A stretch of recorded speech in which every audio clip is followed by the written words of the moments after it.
Hello everybody.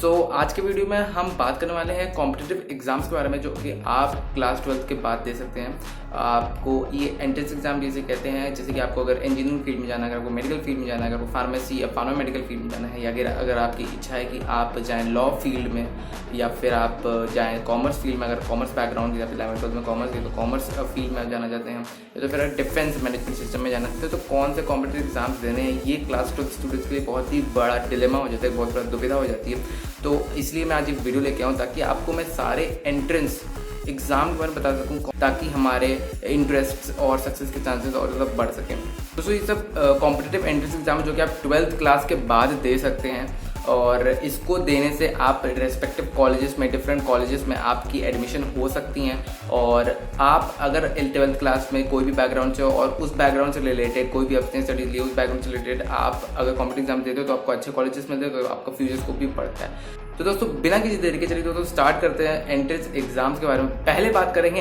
Engineering entrance exams के लिए। दोस्तों अगर आप क्लास 12 में साइंस बैकग्राउंड से हैं, साइंस बैकग्राउंड से, फिजिक्स केमिस्ट्री मैथ से फिर मैथ किया है, तो अगर आप इंजीनियरिंग फील्ड में जाना चाहते हो तो आपके लिए बहुत सारे एंट्रेंस एग्जाम्स आपके लिए अवेलेबल है। आप कोई भी दे सकते हैं, आप इंजीनियरिंग फील्ड में जा सकते हैं। तो कुछ एंट्रेंस एग्जाम्स के नए लिस्ट मैं बताने वाला हूँ। आप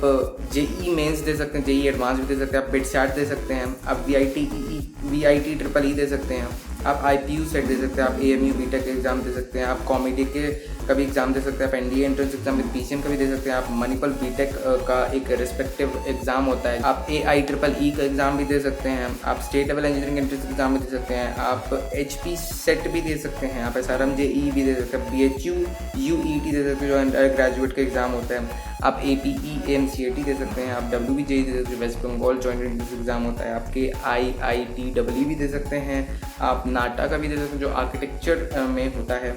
आप एमएसटी सेट दे सकते हैं जो महाराष्ट्र इंजीनियरिंग एंट्रेंस एग्ज़ाम होता है। तो ऐसे ही आप वगैरह वगैरह बहुत सारे स्ट्रीम्स खुल जाते हैं इंजीनियरिंग फील्ड्स के लिए। दोस्तों अगर आप मेडिकल बैकग्राउंड से और अगर चाहते हैं कि मैं 12th क्लास के बाद मेडिकल एंट्रेंस एग्जाम देना चाहूँ ताकि मुझे मेडिकल कॉलेजेस मिले, तो दोस्तों अगर आप मेडिकल बैकग्राउंड से हैं तो आप national eligibility cum entrance exam दे सकते हैं, जैसे कहते हैं नीट NEET। आप JIPMER भी दे सकते हैं, आप एम्स का एग्ज़ाम भी दे सकते हैं, जिससे आपको all India institute of medical sciences जैसे कॉलेजेस मिल सकता है, आप CMC वेल्लोर दे सकते हैं, CMC लुधियाना जैसे एग्ज़ाम दे सकते हैं, आप मणिपाल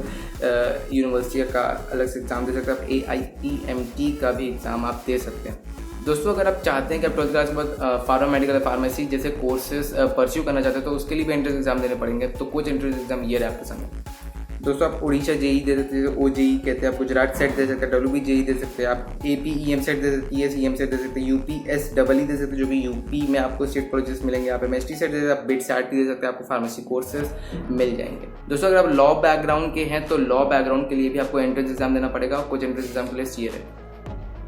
दोस्तों आप क्लैट दे सकते हैं, और आप army institute of law entrance exam दे सकते हैं जिसे कहते हैं AILLET,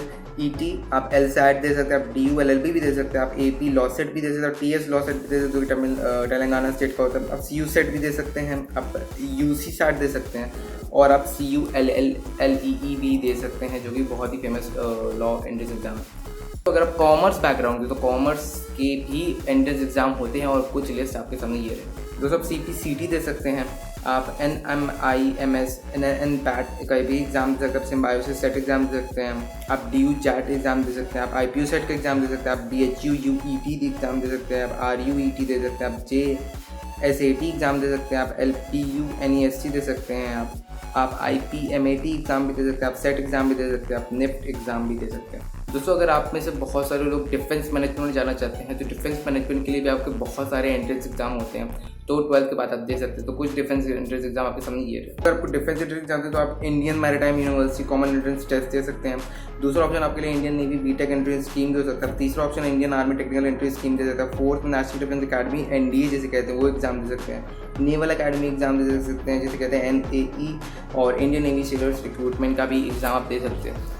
दोस्तों मैं आपको ये बताना चाहूँगा कि अगर आप गूगल सर्च करते रहेंगे इस एग्ज़ाम पर, जो भी मैंने लिस्ट बताई आप पीछे देखिए वीडियो का जो भी लिस्ट है सारी, और इस एग्ज़ामों के बारे में सर्च करिए कब डेट्स आती हैं इनकी, और उनके लिए प्रिपरेशन करना चालू कर दीजिए। आप जो भी फील्ड में है क्लास 12 में, चाहे आप एंट्रेंस, चाहे engineering, medical, pharma medical, law, या फिर आप डिफेंस, या फिर कॉमर्स, जो भी आपको एंट्रेंस एग्जाम देना है, आपको 12th के बाद जो करियर परस्यू करना है उसके बारे में अभी प्रिपेयर करना चालू कर दीजिए। और नेट में गूगल में इसकी डेट्स के बारे में देखते रहिए कि कब कौन से मंथ में एग्ज़ाम होते हैं, तो उसकी प्रिपेयर करते रहिए।